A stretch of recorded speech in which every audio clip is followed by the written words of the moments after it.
अरे बघताय काय, तोफाना बत्ती द्या, काढा आवाज, दणाणून उठू द्या वारणाखोर, धडे बसू द्यात पार पन्हाळ्याला, 12 नगारे एकत्र वाजू द्यात, काही काही शिल्लक ठेवू नका. सर नौबत आलेत, सोबत 20,000ची फौज. आता कारवाई झाली की 4 चिमटी तपकीर एकदम उडणार. अहो सरनोबत आलेत, कारवाई सुरूच झाली. काय मोरपंत? हो म्हणजे सर नौबत, रायगडाच्या आदेशाला जागून आलात, मी निर्धास्त झालो. चला ठोका बेड्या, करा कैद.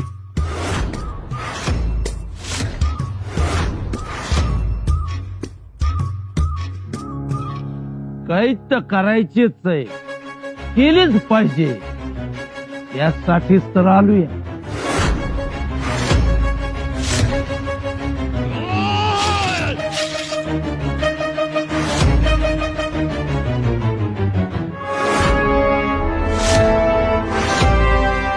ए पिलांनो, माग हकनाक जीवाला मुकाल. जीव जाईल धन्यासाठी, पण माग हटणार नाही. पण इथं तर इमानदार माणसांची चखांदळ दिसतीय. शेपटाचे गोंड हलताना दिसतातच की. मामासाहेब, हे जे काही बोलतायत त्याला तुमची संमती आहे? समजा कारभार संमतीनच चाललाय,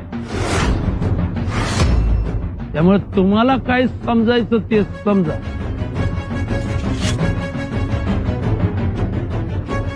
मामासाहेब, म्हणजे खरंच आपली नाती संपली? नात्याच्या नावानं कालच आंघोळ केली, आता त्याची आठवण बी काढू नका. आणि त्यामुळं मला पाझर फुटल असं बी समजू नका. तुम्हाला पाझर फुटावा म्हणून मामासाहेब बोललो असं मुळीच नाही. जर तुम्हाला नको असेल नातं तर आम्हाला सुद्धा हौस नाही. आता कस मुद्द्याचं बोलला. आणखी एक गोष्ट, 20,000ची फौज घेऊन आला आहात म्हणून असं बोलतोय असं सुद्धा समजू नका. उद्या 40,000 फौज घेऊन आलात ना तरी त्या फौजेला कोंडून मारण्याची धमक या शंभू राजात आहे, हे सुद्धा लक्षात ठेवा. सर नौबत, आणि 2 हात करायची तयारी आम्ही सुद्धा ठेवली आहे.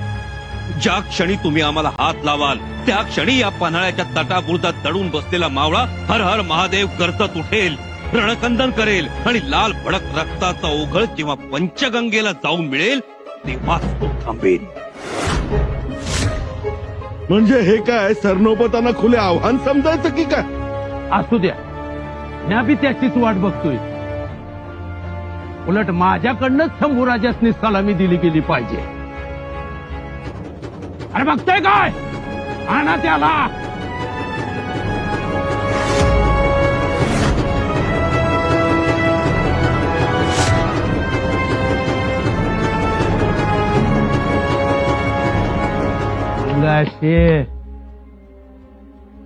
कविराज, होय कविराजच.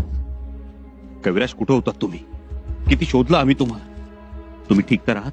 जी आम्ही ठीक आहोत, आप चिंता न करें. आमच्या मित्राला कैद केलं तुम्ही.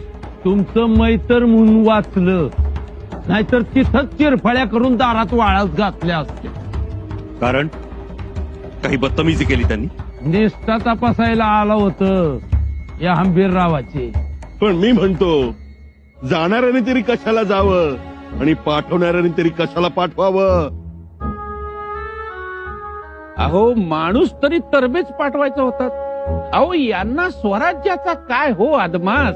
पण स्वराज्याची मोठी चिंता असल्यासारखा वागतो. हाँ, हमें चिंता है आणि आम्हाला स्वराज्याबद्दल प्रेम सुद्धा आहे. सरनौबत, म्हणून तर आलो तो आपल्याजवळ आम्ही. पण आपण आम्हाला कैद केलं, मग काय आरती करायला पाहिजे होती? रायगडावर सरनौबतांची सख्खी बहीण राजमाता झाल्या, सख्खा भाचा सिंहासनावर बसला, राजा झाला. मग ते कोणाची बाजू घेणार? हं? आणि आता केवढ्याच पडलं हे. आली ना अटकेची वेळ. आली म्हणजे बघा, सरनौबत निघाले.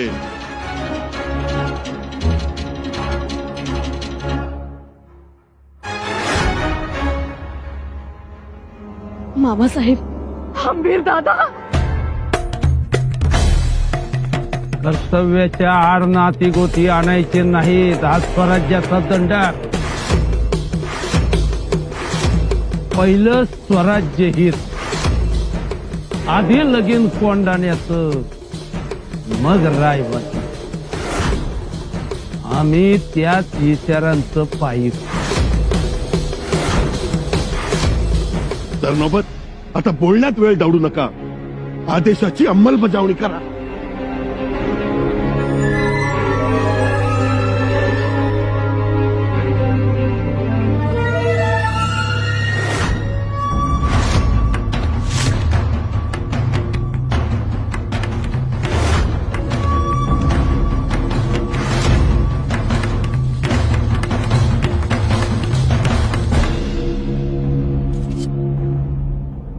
बाळराजांच्या आयुष्यात जेव्हा जेव्हा महत्वाचे प्रसंग येतील तेव्हा तेव्हा तुम्ही त्यांच्या पाठीशी खंबीरपणे उभे राहाल.